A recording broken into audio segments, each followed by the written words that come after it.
Hello. What a stormy day today is. Just right for a Bible study, isn't it? Well, we're going to do our snippet first, and it's a parable. Now, I used to hate the parables because I never understood them. And I never understood them because I was seeing them through the year I was in, the eyes of the year I was in, instead of looking at them from the point of view of those who lived back then. And once I learned to do that and get some good books on what life was like back then, I started recognizing what Jesus was striving to get across. And one of my favorites, all-time favorites, is from Luke 12:35 to 38.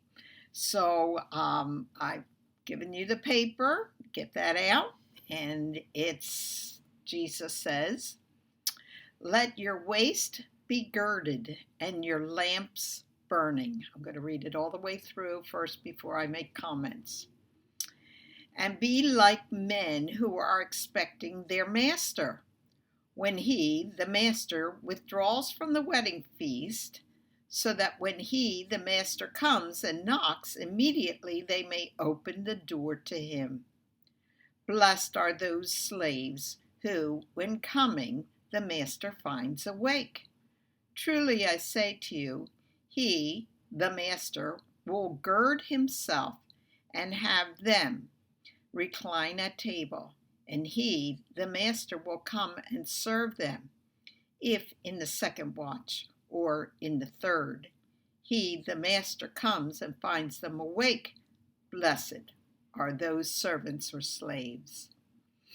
Okay, so this parable is full of wonderful things, particularly how much God loves us and is willing to sacrifice for us. So it starts out with, "Let your waist be girded and your lamps burning." Waist be girded. Well, the outfits that they wore in those days, men and women, did not normally have a belt. They would only have a belt if they were, one, running, or two, doing a job. And so he's saying, let your waist be girded as though you're ready to do a job. Now, we wonder, what kind of job is this? And your lamps burning. That means it's nighttime. In other words, be ready at all times for something. He's going to tell you what that something is next. "And be like men who are expecting their master." Now, who could that master be but Jesus himself? And so we're expecting our master Jesus.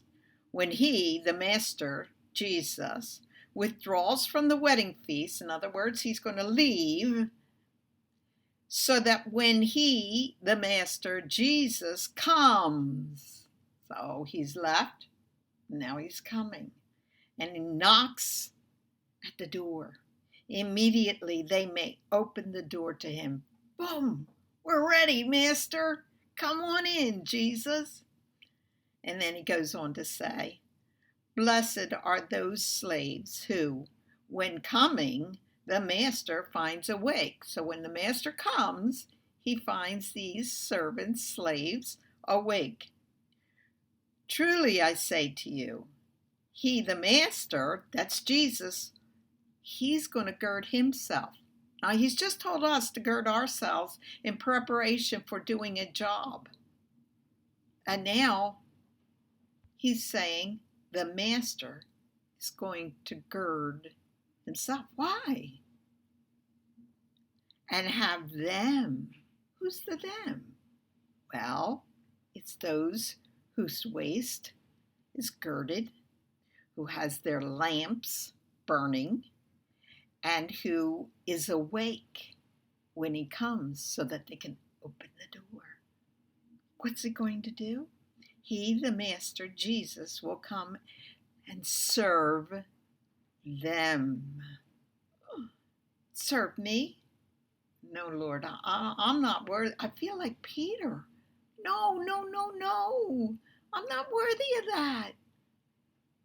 Jesus says, I'm going to do it. I'm going to serve you. If in the second watch or the third, in other words, it may take a while for him to come. He, the master, comes and finds them awake. Blessed are those servants. Now you saw it's in bold print. So look at the bold print in the first part of 37 and the bold print in the last part of 38. So we have, blessed are those slaves or servants who, when coming, the master finds awake. And it said again, he, the master, comes and finds them awake. Blessed are those servants. What did you see? What observation do you have? Are you observing that the second time he repeats it, it's in reverse order? So what do we have? We have bookends around this meaty piece. What's the meaty piece about? It's the meaty piece because it's all about Jesus. When he comes and he finds us awake and we're well prepared and we've gotten everything ready, our lights have been on and we've stayed awake, he's going to serve us. Now, when's that going to happen? Well, we know the marriage supper of the Lamb. And in Isaiah, it talks about the feast God has waiting for us in heaven. And so that's the time. Now, it reminded me, I hope you don't mind me saying this, but my father, what a dear, dear man he was. I can remember fish night was Friday night in our household.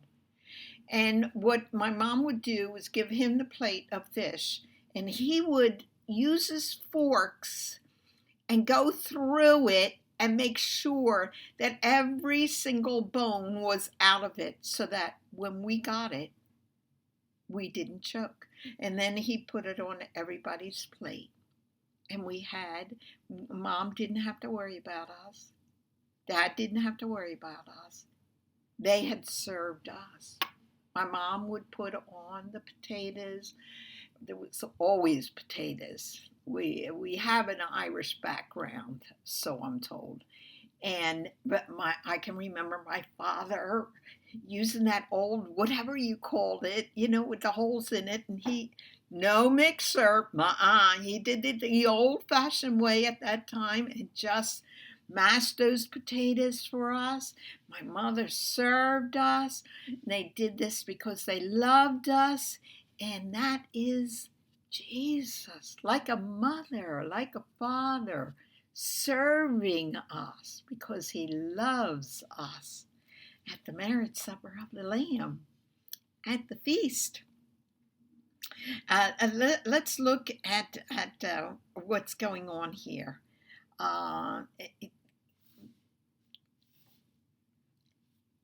The master leaves as Jesus is going to leave. And the master returns as Jesus is going to return. And it's at that return that the second part of this 37 and 38 is talking about. In Mark 10, Jesus said, it's not any different from Luke. Jesus said, the Son of Man has not come to be served. He's the Son of Man. But to serve. Wow. And this is Luke's version. He's come to serve. Then we have a picture of this in John. Remember John 13, where Jesus washes, like a slave, washes the feet of his disciples. He's serving. Isn't that beautiful? If the Master, Jesus, will be acting as a servant, what must we be doing now? Well, later in the book, Luke pointedly tells us that staying awake means to pray. Yep, staying awake means to pray in the book of Luke. In other words, it's stay awake is the code word for prayer. According to this parable, what should we be doing now? 2 things. Serving others as Christ has served and will continue to serve us. And the second thing is, he wants us to be praying in preparation for the Master's return. We need to be staying awake. Okay, so there we have it. The most, to me, one of the most beautiful of the parables, a picture of Christ, who should be the one who was served, but is serving us. Okay, so there's our snippet. And we're getting back to Hebrews. And I'm real excited as to the fact that you've returned. You've caught up, and now you've returned. And we're in Hebrews 9. And in Hebrews 9 last week, we were told that the first covenant had two other parts to it besides what he had told us previously. 1, regulations for worship. How do we worship God? 2, an earthly place of holiness. That is the tabernacle. The tabernacle is the holy place. Then remember what he does? He wants to explain each of these 2 items, but he's going to put them in reverse order in his explanation. So he's going to start out with the second thing.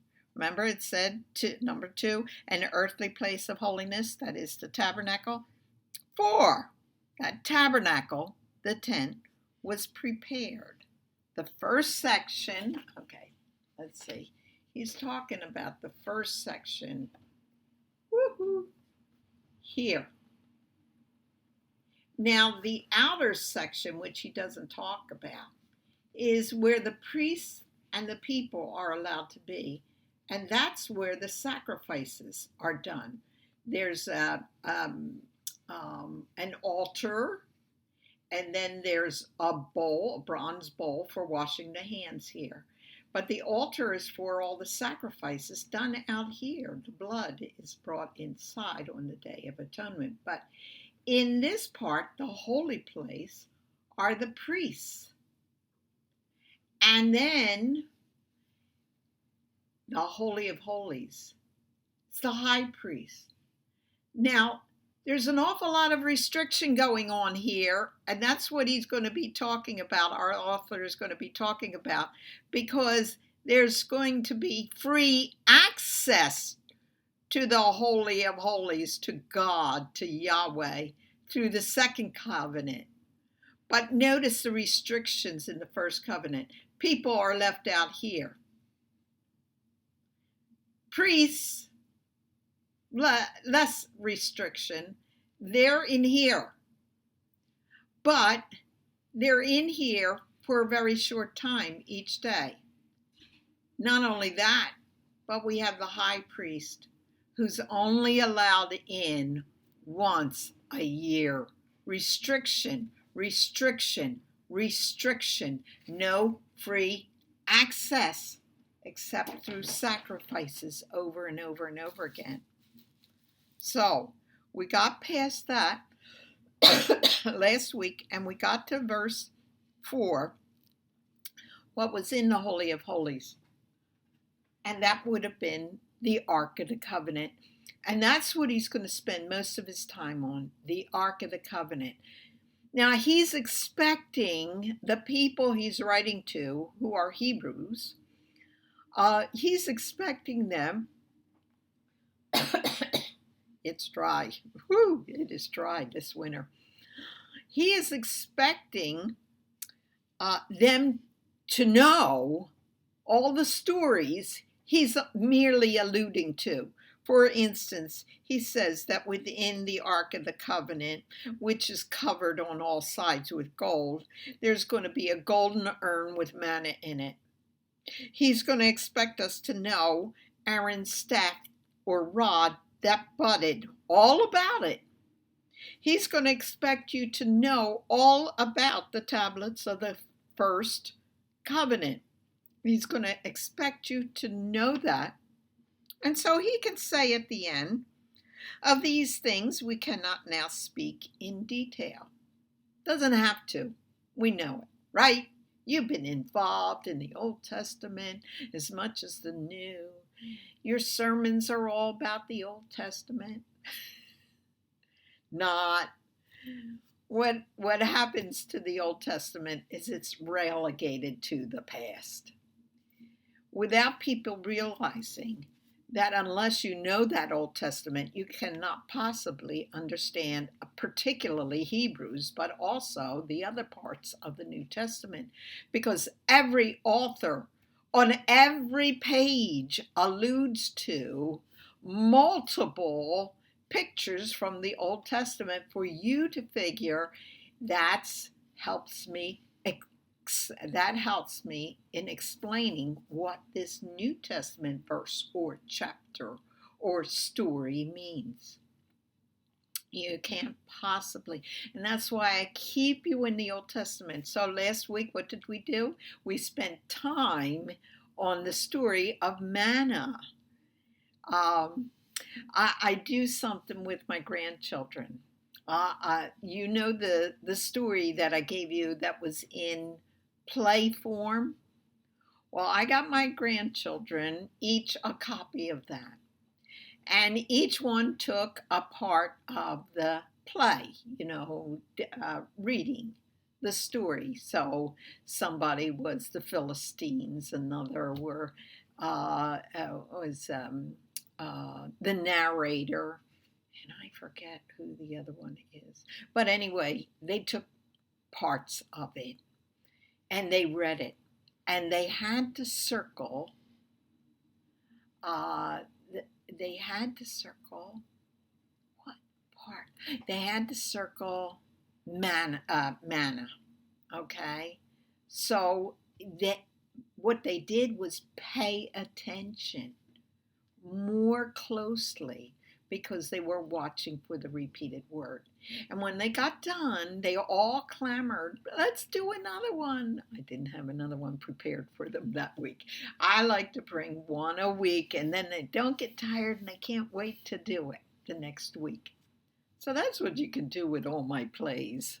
Watch for the repeated word. See if you can do it with grandchildren or children. Okay, so we did the manna story. Now, on the next page, it's Aaron's staff that budded. And for that, you have to go back to a previous couple of chapters, to a rebellion in the wilderness by the first generation. It's been about 2 years since they came to the wilderness. And they've been rebelling, murmuring, complaining, and things like that. And so the time for the time has escaped, and they've been there 2 years. And there's been, Leviticus tells us that Aaron, and only Aaron and his family of the Levites could be priests.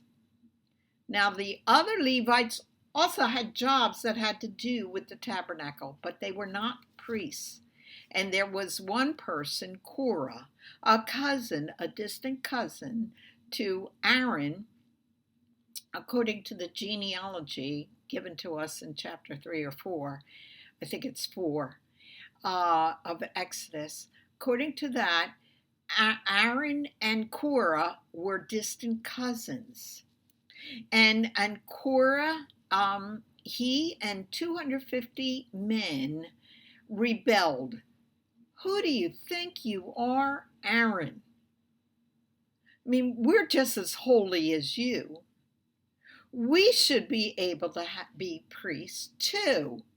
Why aren't we allowed to be priests? Everybody, not just us, but others, other tribes too. They're being generous. Uh, you know what they were looking at? They were looking at all the other nations that accepted anybody who wanted to be a priest could be a priest from any family, as long as they were rich enough. We won't talk about that. The rich people could be priests from any family. And they felt like they ought to be able, Korah felt, and this was a stumbling block throughout their whole existence, all through the Old Testament. They chafed at this restriction. Remember, we are going to be using the word restriction throughout our story today. They're restricted from coming in.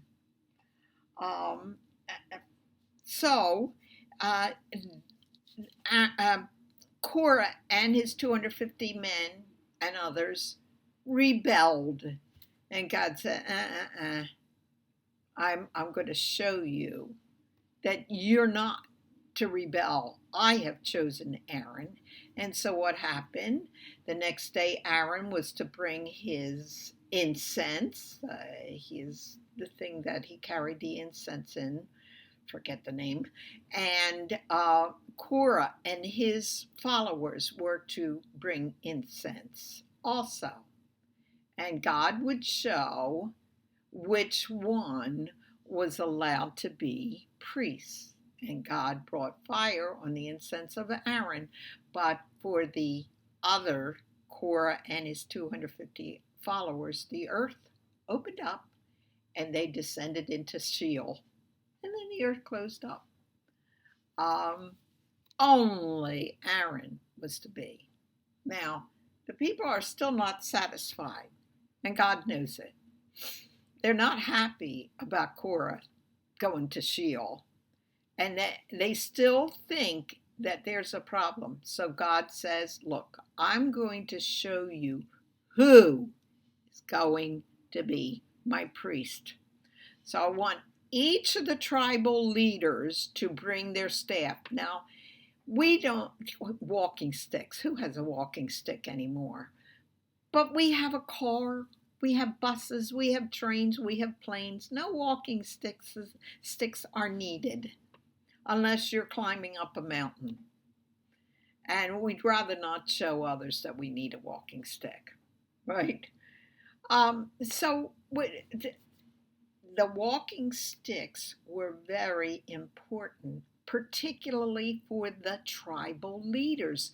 Each leader had his own rod that showed who they were. The tribal leaders each had a rod or a staff symbolizing their leadership position. They were to bring that. Now, I was reading about it in an archaeological book, and they have in the museum at Egypt walking sticks, a whole assortment of walking sticks from antiquity, from way back in history, and to show that these were an important element in the lives of people.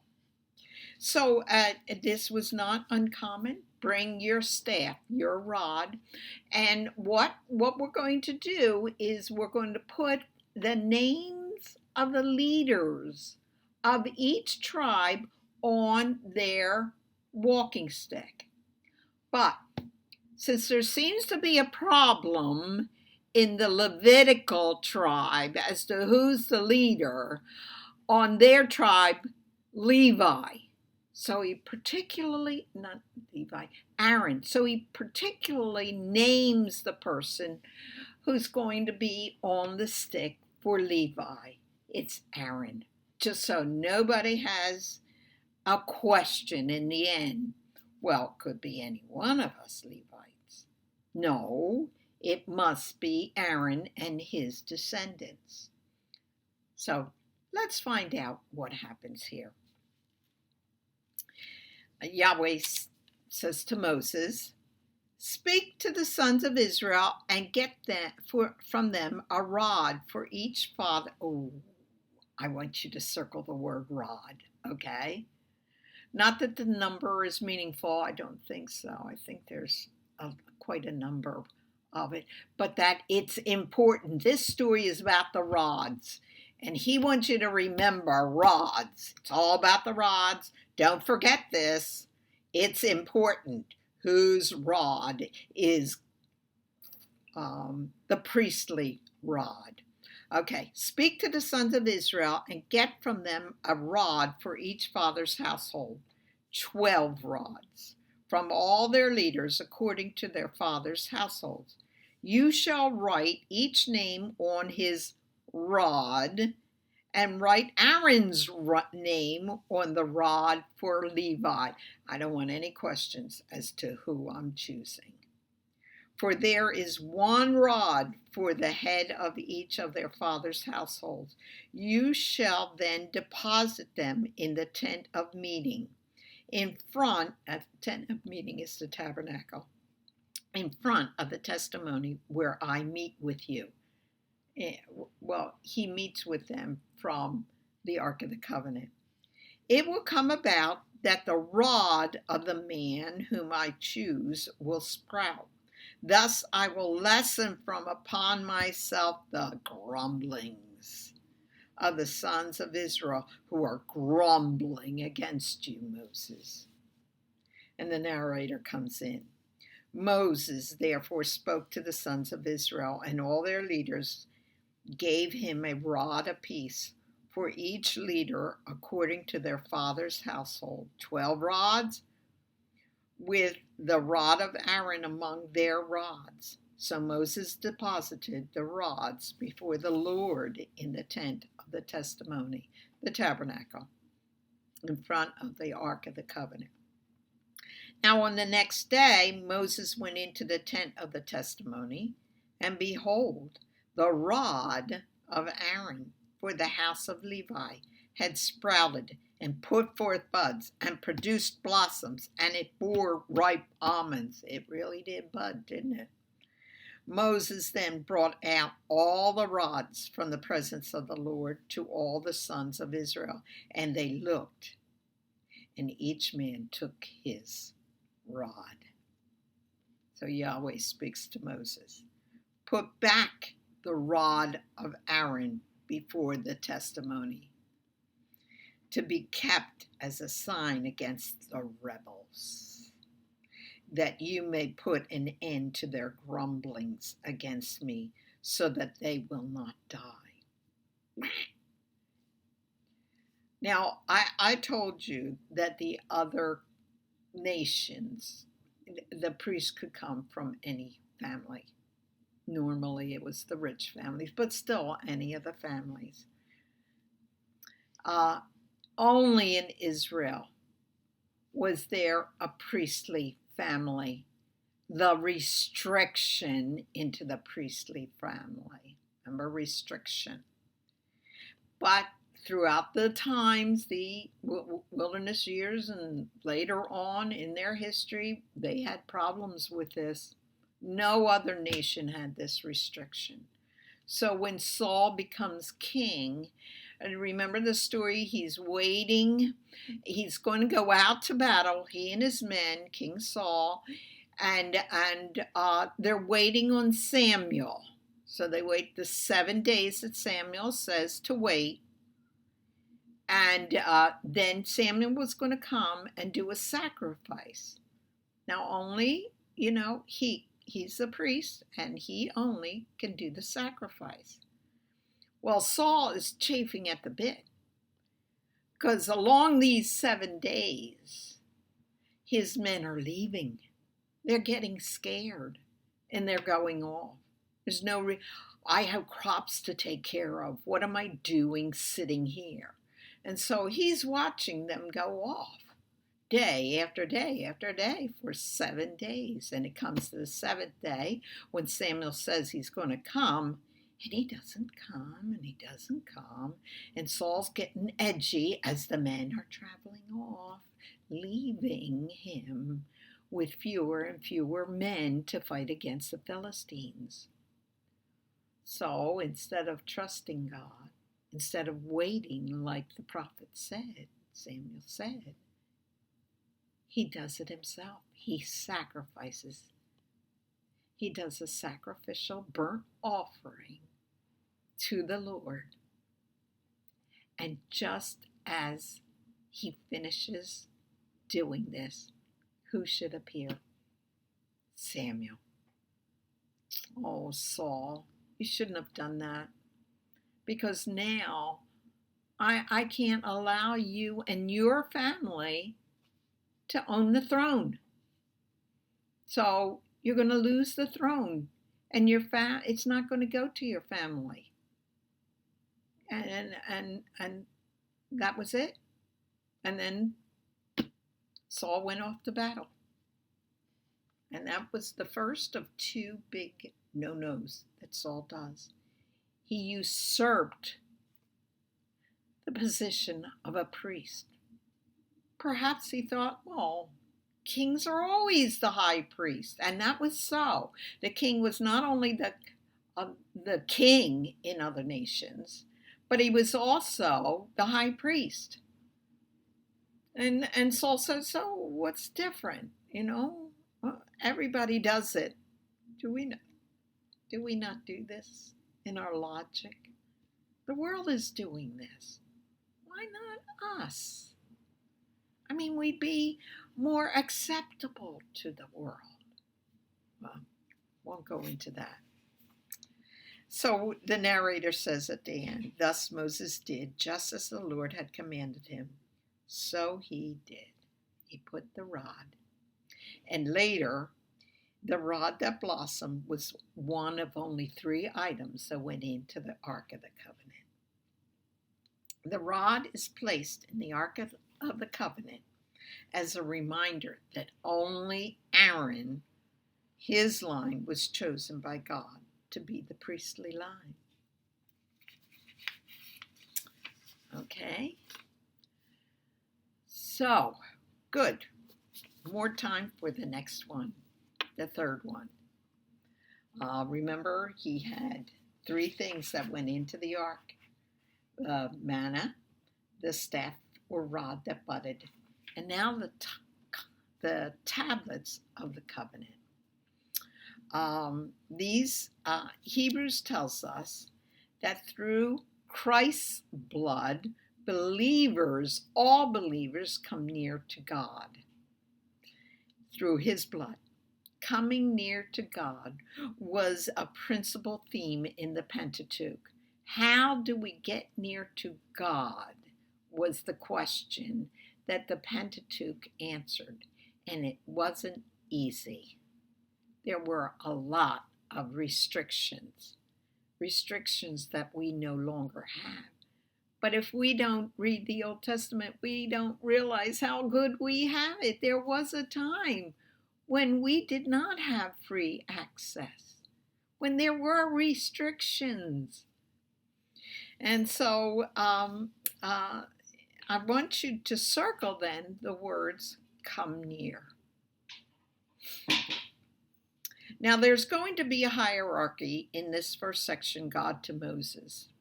He's going to tell us that there are restrictions. The people are going to stay on the bottom of Sinai. They're going to be able to look up at Sinai, but they are restricted. They're not allowed to touch Sinai. In fact, if they touch anything, even if an animal goes near Sinai during this time, they could get zapped. So don't go near Sinai. Just stay at the bottom, a distance away. The next group could go up halfway, and that was going to be Moses, Joshua, Aaron's 2 sons, and 70 of the leaders amongst the Israelites. But then there's another, and that's restricted to only Moses. Only Moses is going to be able to come up to the top. uh, and speak with God. So listen to these restrictions and where they are. God says to Moses, "Come up to Yahweh, you and Aaron, Nadab and Abihu, and 70 of the elders of Israel, and worship from afar." They're not going to come near the top. They're going to worship from afar. They're going to go up, but they're still going to be worshiping from afar. And verse 2 says, "Moses alone shall come near to Yahweh, but the others shall not come near. And then the regular people shall not come up with him either." So they're going to stay down here. Kind of reminds us of the restrictions we have with the tabernacle. We have the priests and the people are out here in the court. And the priests only could go into the holy place. And then more restriction. The high priest can go only into the holy place. And that only once a year. Restrictions that we do not have today because of Christ's blood. We can come near to God.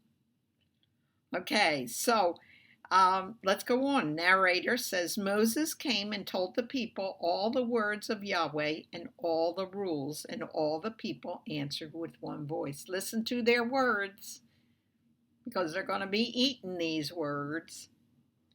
What do all the people say? "All the words that Yahweh has spoken, we will do." Oh yeah, we're going to, whatever he says. And what has he said?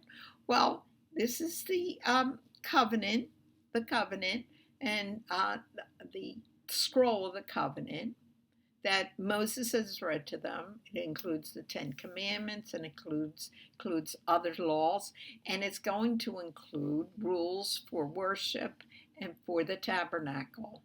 Not quite yet. That's going to happen when Moses goes up for 40 days. He's going to get the instructions for the tabernacle. Okay, so they say, "We're going to do." The narrator says, "And Moses wrote down all the words of Yahweh. He rose early in the morning and built an altar at the foot of the mountain and 12 pillars according to the 12 tribes of Israel." Now this is going to be, the people have already agreed.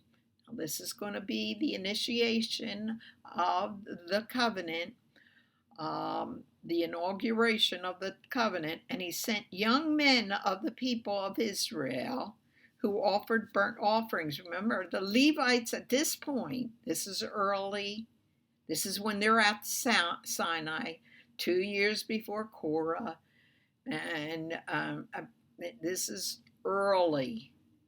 They agree to the covenant. But we don't have a priestly order, so they choose different people, and sacrificed peace offerings of oxen to Yahweh. And Moses took half of the blood and put it in basins. Think that there is no covenant without blood.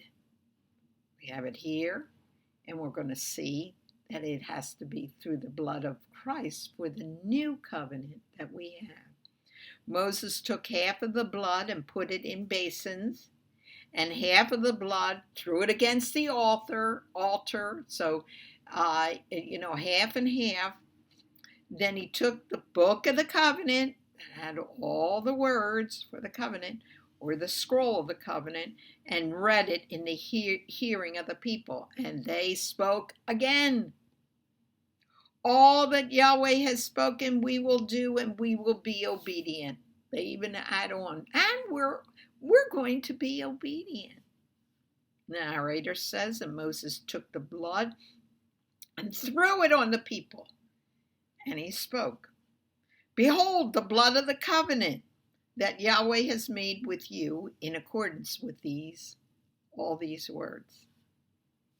Then Moses and Aaron, Nadab and Abihu, and 70 of the elders of Israel went up. That's when they go up halfway up the mountain. Remember, the people are restricted, but not these. There's less of a restriction here. They go up halfway, and they saw the God of Israel. There was under his feet, as it were, a pavement of sapphire stone, like the very heaven for clearness. And he, God, did not lay his hand on the chief men of the people of Israel. They beheld God and ate and drank. And you know what eating and drinking is. It's making covenant. Always, when there was a covenant or an agreement between two people, it was like signing your name to that agreement if you had a meal together. And that's what they're doing with God himself. And what's going to happen? It says down here. And Moses was on the mountain, 40 days and nights. So he got up further. This covenant was great. They all agreed to it. But as the author of Hebrews says, the covenant could not make the people perfect or forgiven or a clear conscience. It couldn't make them perfect. It couldn't make them do the right thing. Moses was on the mountain for 40 days. He's the least restricted one. And he got instructions for the tabernacle so God could dwell in the midst of his people. And while Moses was up there getting the instructions for the tabernacle, where God would dwell in the midst of his people break the covenant. They make a golden calf and worship before it. The covenant could not make anyone perfect. So, the tablets of the covenant kept in the Ark of the Covenant to remind the Israelites of the covenant they had agreed to, even though they broke it. Okay, next week we're going to talk about angels and cherubim, and I think that you're going to be quite surprised. Bye-bye.